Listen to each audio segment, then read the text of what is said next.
Wednesday. We're at the halfway point. I am talking to you today about foundation and concealer. So yes, we've gone over this, but I still feel like I've gotten quite a bit of questions. So I'm going to go over it again and just kind of show you exactly what I do. So I think I've sort of come in at different points in the live with different parts of the foundation and the concealer steps finished. So let's just start from scratch, and I will show you exactly what I do for the dark under eye circles, just the discoloration, and then any blemishes or things that you need to specifically color up. So color up or cover up. So when you jump on, say hi so I can say hi back, because that's always fun for me not to be talking to myself on the lives. Okay, the first thing I'm going to do is I'm going to go in today with our liquid foundation. I always suggest that you open it and then just kind of empty the contents of the, whatever it's called, syringe? It's not a syringe. Dropper? Dropper.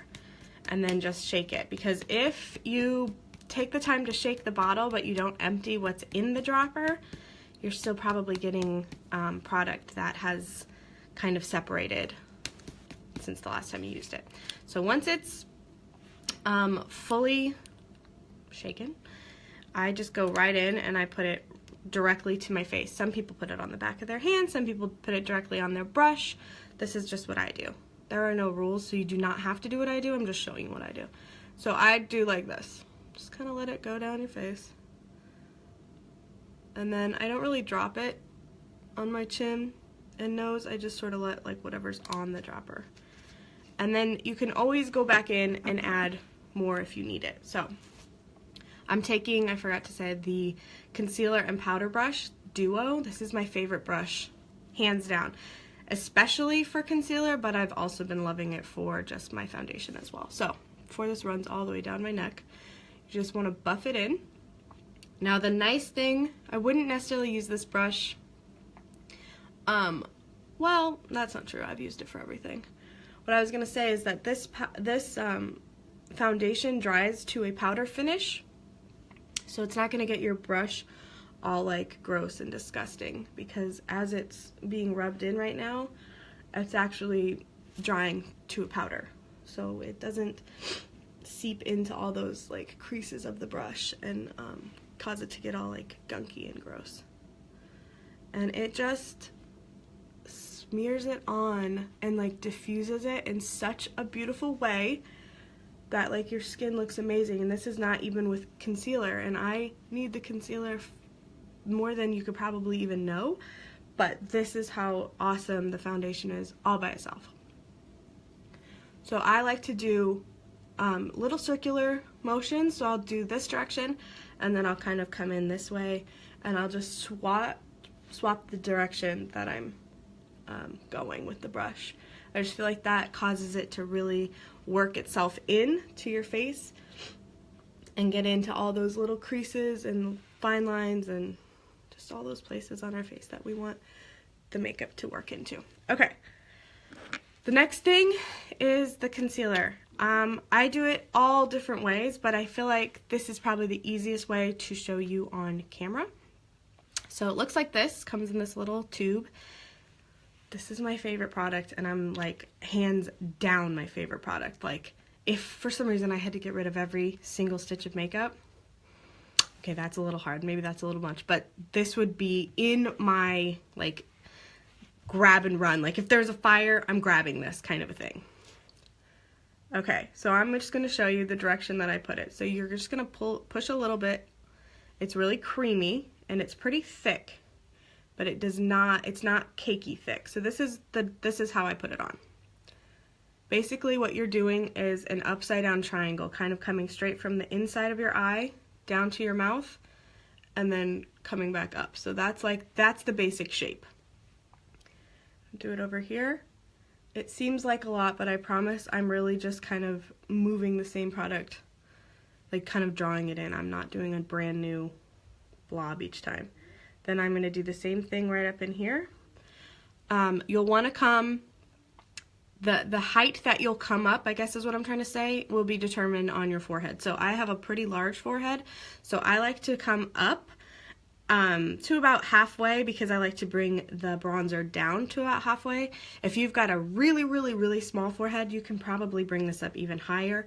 And then the same is true if you've got a really large forehead. The higher you bring this, the more prevalent that area is going to be. So everything that we're doing right now with concealer is bringing those areas forward. So we're bringing our cheekbones, the top of our forehead, we're going to bring the tip of our nose and our chin. Those are the areas we're bringing forward. So again, if your forehead is really large, you just don't want to bring as much of it forward, if that makes sense. Then I come straight down on here, and then I always do a little plus sign right there. And that is literally what I do. Now I'll come over and do little problem areas and just kind of dot them, just for some extra coverage, and that's all that you really need. So now we're going to go in, same brush that we just used, but we're going to go in with the small concealer side, and you're just going to start buffing this. I like to just sort of smear the product around in this area, just to get this whole area looking bright, and then I do little circular motions in the really, like in the darkest part. So my darkest part of the eye is right in here, so I'll really swirl that around to make sure that it gets fully covered. Whereas out here, where it's really just kind of where I want it to fade into my foundation, you don't need to like really work it in as much. The other thing that I always do is for problem areas like over here that I've dotted, I let that stuff sit for a little bit. So I'm going to work that in a minute, but I want to let it just sort of seep in over there. I totally forgot to show you, and I did it off camera. I did prime my face, but I did it when I was doing my eyes because I like it to sit. And I like that also to sit for like 10 minutes, but I forgot to talk about it. So you do need to prime your face. And our Glorious Primer is like made specifically to go with this, so it works really well together. That's actually a fact some people don't realize, is certain primers work better with certain foundations.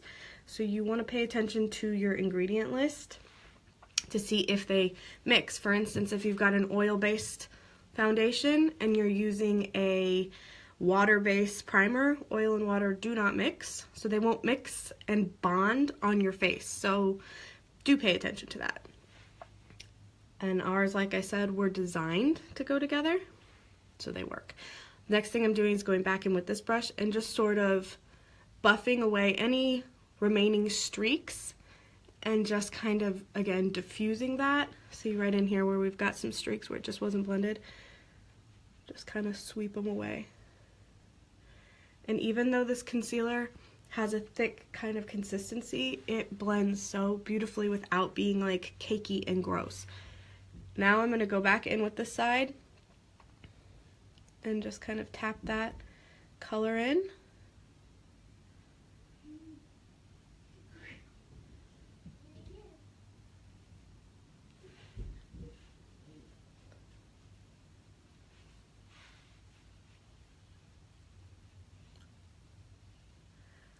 If you have, you want to use the concealer too for any areas that you just have random redness. So a lot of women, because of hormones, get red right around their nose. So make sure that you really just kind of stipple this. Again, the stippling is really for the areas that you don't need a ton of coverage, but you do want it in there. My eyeshadow is already done. Usually I don't have it done while I'm doing my face because I like to get it all up in there, so that's okay. I'll just have to come back in and add some more eyeshadow in these little spots that I'm kind of covering up. But I like that inner eye to be really, really bright.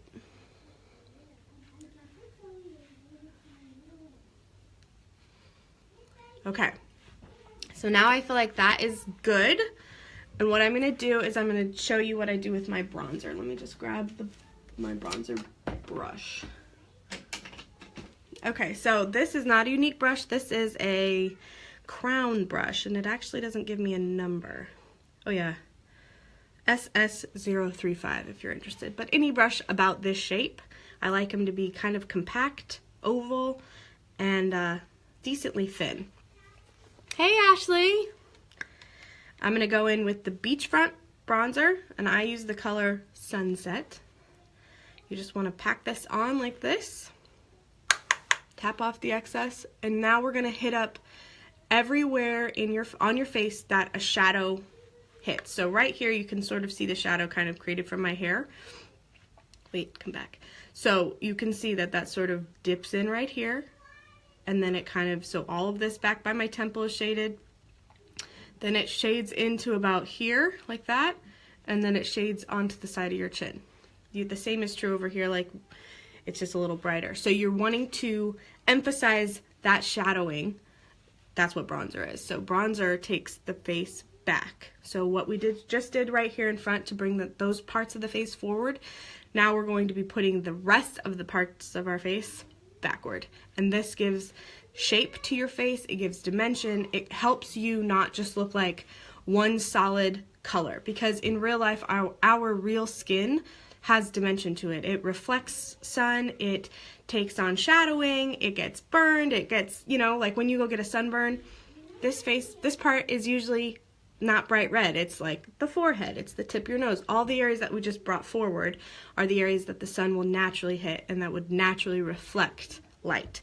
So just think of that, it's the same basic idea. So go in, I like to just sort of, I patted it on first, that first streak, and then I just sort of like to do small circular motions and just sort of buff that out. I have pretty full cheeks, chubby cheeks, if you will, and so I like to bring that kind of a little bit more forward up into here. Most people can get away if you don't have chubby cheeks, just getting it to right about here. You can see the natural sort of slope of my cheekbone right there. Let's go over here.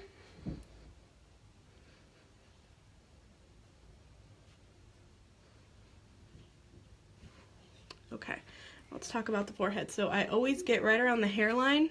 Sorry, this light, it's just like I'm sitting in front of a window and for whatever reason it just looks bright. Maybe if I adjust this.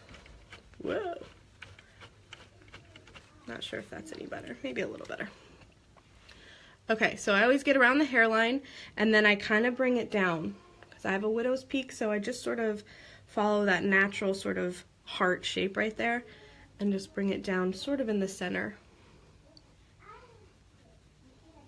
And I will also just sort of, I won't necessarily dip my brush in to get around here around my temple because I don't want it too dark. I just sort of work in whatever product is left on my brush after doing my forehead. This just gives it that nice shadowed look, and then I'll kind of come up under here and just get some onto my chin. And then always bring it down. So whatever's on your brush, you don't have to re-dip for this part, but bring it down onto your neck, onto your kind of your throat area, so that there's never a harsh line where your makeup ends and then it's just your neck. You do not want that, especially because a lot of people don't realize, but your neck is actually quite a bit lighter, more pale than your face, because again, your face sort of shadows it and it doesn't get as much natural light or sunlight or whatever. So it's good to sort of bring any of your product down. I actually didn't really bring my foundation down, and I should have. So just know. And the last thing I do is I sort of just get a little bit on the tip of my brush and I kind of just buff it into the sides of my nose. So it doesn't have to be precise, but again, this just helps the tip of your nose to sort of pop. We're about to do the highlighter right now. Okay. And so the very last thing that you need to do is get some kind of fan brush and grab your luminizer. So we have a luminizer stick, we have like a liquid cream, and we have a powder. I'm going to just use the powder today because it's right here. Okay, so for highlight, it's the same principle as what we did with our concealer. So again, we're bringing that forward. So you wouldn't want to highlight any of the problem areas that we covered up over here. No, no, no, you do not want to draw any attention to any problem areas. So for instance, if you feel like you're, let's say you feel like you have a really large nose and you don't want to draw attention to it, do not put highlighter on it because that will draw attention to it.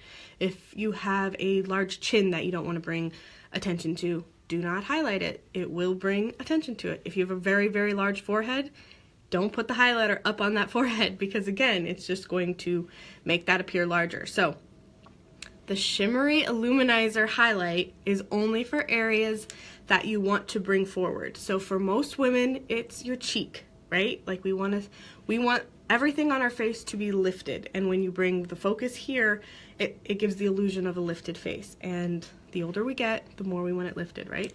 Whoa. Okay. So I fan that right here.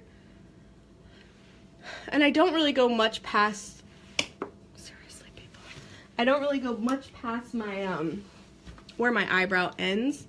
It's not like an exact science, but I just kind of sweep it in to sort of just be right there under my eye. Do the same over here.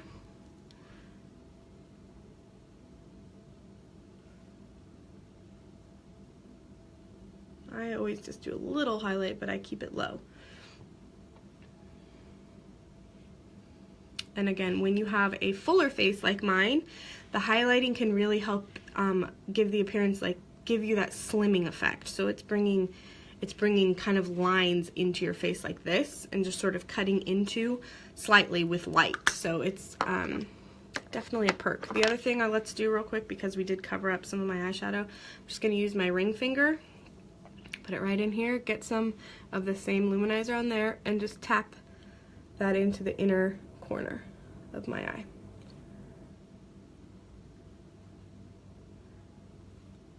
And then I always just sort of add a little bit underneath my brow. It's easier to do that with a brush, but since I'm already in here with my hands, so there we go. Okay, and then the last thing I'll do is just throw on some kind of lip, and that is a complete look. I hope that helped. I hope that that answered the questions that I was getting for more basic application, and I hope that made it understandable. For this specific look, the most important things that you will need are right here. The liquid foundation, because that's what blends so easily. You also need the primer, which I put on earlier and is over there, so we won't grab it, but the Glorious Primer is a must no matter what look you're doing. And then the concealer, and then the concealer powder brush. Key. Oh my god, I forgot to set it. We're not done. Wait. So one thing that you should never forget, like I just forgot, is to set the concealer with I always use the translucent powder, and even though we did the highlight, that's okay. So you just take the end of this brush, same brush, tap it in right there, and just set it. You want to do this before the highlight, obviously, but that's okay. And then definitely on any problem areas. Because the translucent powder has no color, it's not going to really mess up any of our bronzer. It can diffuse the highlight, the shimmery component, but it's not going to completely cover it up. So you can see I'm still getting quite a bit of reflective, my cheekbones and my nose are reflective still. So do it before, but if you forgot like me, do it after. So anyways, those are the 4 components: the liquid foundation, the cream concealer, the powder concealer brush, key, and then the translucent powder. That can give you completely flawless looking skin, even when it's not flawless, every day, all day long. So I hope that helped, and I will see you guys tomorrow. Maybe.